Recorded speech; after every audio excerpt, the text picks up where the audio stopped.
Hello दोस्तों, स्वागत है आपका मेरे YouTube channel devil in the mind में। ये कहानी मुझे दिल्ली से मनीष ने भेजी है।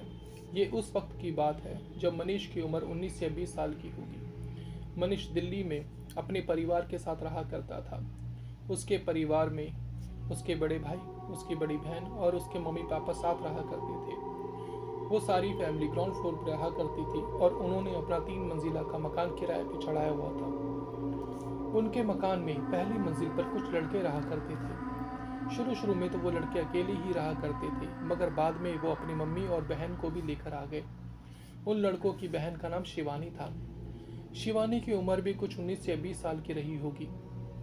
वैसे तो शिवानी और उसकी मम्मी दिल्ली सिर्फ घूमने के लिए आए थे और उनका प्लान था कि वो 1 या 2 महीने दिल्ली रहने के बाद वापस चले जाएंगे। मगर 1 महीने के बाद शिवानी की तबीयत खराब रहने लगी। वो अक्सर पेट दर्द की शिकायत किया करती थी और कभी कभार उसका पेट दर्द बहुत ज़्यादा बढ़ जाया करता था। कुछ दिनों के बाद जब शिवानी की तबीयत ठीक नहीं हुई तो शिवानी की मम्मी ने मनीष की मम्मी को बोला कि मनीष को भेज के पास में किसी डॉक्टर को दिखा दें।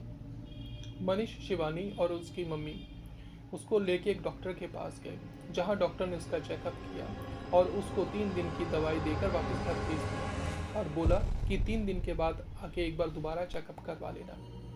तीसरे दिन रात में अचानक से शिवानी की तबीयत काफ़ी ज़्यादा बिगड़ जाती है। शिवानी उस दिन बहुत ज़्यादा पेट दर्द की शिकायत कर रही थी। आनन फानन में कैसे करके शिवानी को लेकर उसके भाई और मनीष फटाफट हॉस्पिटल भागते हैं। ऑटो में भी वो काफ़ी ज़्यादा तड़प रही थी, मगर हॉस्पिटल पहुंचते पहुंचते उसकी आवाज़ आनी बंद हो जाती है। शिवानी को फौरन एडमिट कराया जाता है, मगर 2 घंटे के बाद डॉक्टर कहते हैं कि शिवानी की मौत हो चुकी है। सब लोग हक्का बक्का रह जाते हैं। कोई ये समझ नहीं पाता कि अचानक से एक 19-20 साल की हंसती खेलती लड़की, जिसको सिर्फ कुछ पेट दर्द की शिकायत थी, वो कैसे मर सकती है। डॉक्टर ने बताया कि शिवानी को असलियत में अपेंडिक्स की प्रॉब्लम थी। अगर उन लोगों ने पहले ही डॉक्टर को दिखाया होता तो शायद शिवानी बच सकती थी। उसके घर वालों ने कहा कि हमने तो डॉक्टर को दिखाया था, मगर पता चलता है कि वो डॉक्टर कोई क्वालिफाइड एमबीबीएस डॉक्टर नहीं था। वो डॉक्टर अच्छे से शिवानी को डायग्नोज ही नहीं कर पाया। शिवानी की लाश को लेके उसी दिन उसके घर वाले वापस आ जाते हैं। अंतिम संस्कार के लिए शिवानी के बाकी के परिवार वाले भी इकट्ठे हो जाते हैं और अगले दिन सुबह शिवानी का अंतिम संस्कार कर दिया जाता है। 1 से 2 महीने तो सब कुछ अच्छा रहता है, मगर उसके बाद धीरे धीरे कुछ परेशानी आनी शुरू होती है। मनीष के मकान में दूसरी मंजिल पे धारा नाम के एक आदमी रहा करता था। धारा एक बिस्कुट बनाने वाली कंपनी में काम किया करता था। धारा अकेला ही रहा करता था, उसके साथ उसके फैमिली का कोई मेंबर नहीं था। धारा का काम ऐसा था कि वो दिन में भी कभी वापस आ जाया करता था, कभी कभार वो 2-2, 3-3 दिन तक वापस नहीं आता था। जब शिवानी की मौत हुई तो धारा इस शहर में नहीं था। जब 1 हफ्ते के बाद वो वापस आता है तो उसे पता चलता है कि शिवानी की मौत हो चुकी है। धारा थोड़े पुराने ख्यालात का आदमी था और शिवानी की मौत की खबर सुन के वो वैसे ही काफ़ी ज़्यादा डर गया था। 1 या 2 महीने के बाद धारा ये बात बोलता है कि उसको अब उस मकान के अंदर कुछ अजीबोगरीब एक्सपीरियंस होने लगा है। शुरू शुरू में धारा इतना ज़्यादा डर जाया करता था कि वो अकेला उस मंजिल में जाया भी नहीं करता था। कई बार वो मनीष या उसके बड़े भाई को बोलता था कि आप मुझे ऊपर तक छोड़ आओ, और ऊपर वो अपने कमरे में जाते ही दरवाज़ा अंदर से बंद कर दिया करता था। धारा के साथ जो भी हुआ, 3 या 4 महीने के बाद धारा वहाँ उस मकान को छोड़कर भाग गया। उसके बाद सब कुछ नॉर्मल रहा, किसी ने उस मकान में कभी कोई शिकायत नहीं की। 2 साल के बाद मनीष के बड़े भाई की शादी हो जाती है। मनीष की भाभी की उम्र ज़्यादा नहीं थी। अपनी शादी के वक्त उसकी उम्र कुछ 20 से 21 साल की ही रही होगी।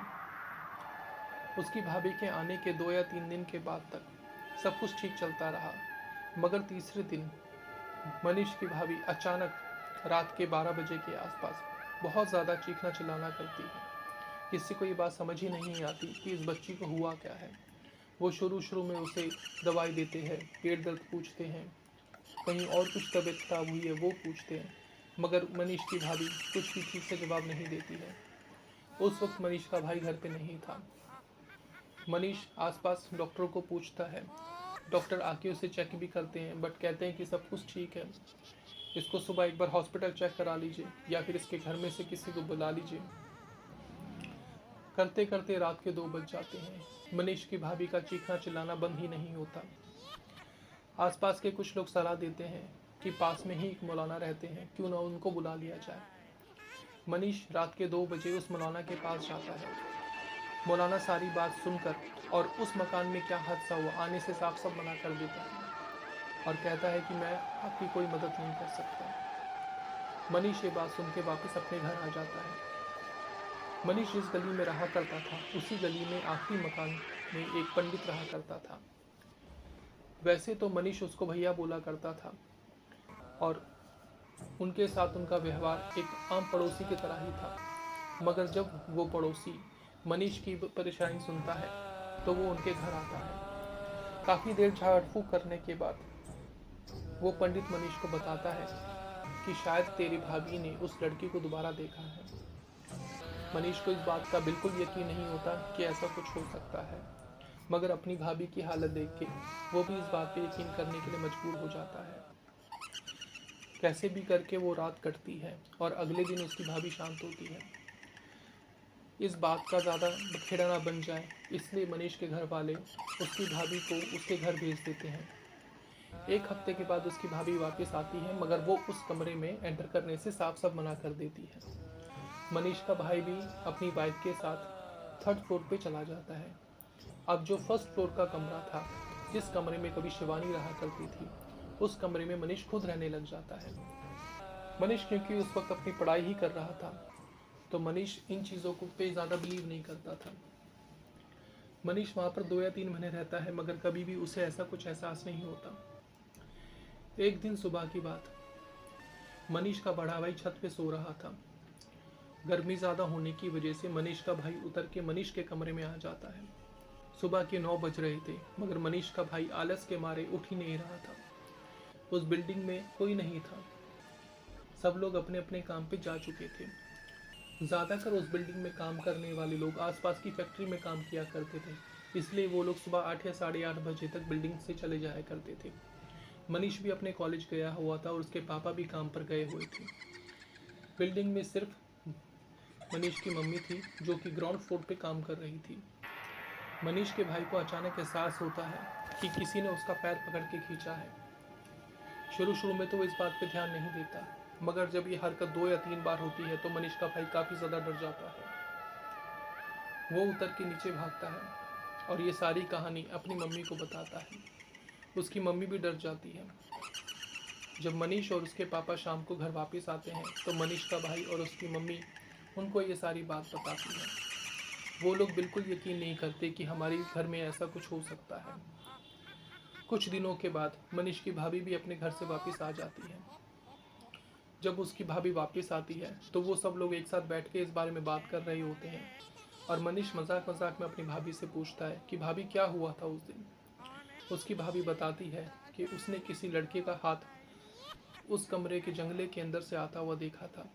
इस चीज़ को देख के वो इतना ज़्यादा डर गई थी कि वो दोबारा उस कमरे में कभी जा नहीं पाई। सेम यही चीज़ मनीष का भाई भी रिपीट करता है कि जब वो उस कमरे में सो रहा था तो किसी लड़की ने उसका पैर खींचा। हालांकि मनीष की तरह ही मनीष का भाई भी शिवानी को बहुत अच्छे से पहचानता था, बट मरने के बाद कहाँ किसी की पहचान रहती है। मरने के बाद शायद शिवानी का स्वरूप पूरी तरह बदल चुका था। शिवानी इतनी कम उम्र में मरी कि वो ये बात समझ ही नहीं पाई कि अब वो इस दुनिया में नहीं है और उसे यहाँ पर आसपास के लोगों को तंग नहीं करना चाहिए। आज इस बात को 5 या 6 साल बीत चुके हैं। मनीष आज भी उसी कमरे में रहता है, मगर आज तक कभी मनीष के साथ कोई परेशानी नहीं हुई। मनीष को डर तो बहुत लगता है, इसी वजह से वो आज भी उस कमरे के अंदर दिन में या रात के अकेले में नहीं रहता। वो अपनी पढ़ाई करने के लिए उस कमरे में जाता है और अगर रात को उस कमरे में सोता भी है तो कमरे और खिड़की को बंद कर लेता है। तो दोस्तों, कैसी लगी आपको ये कहानी?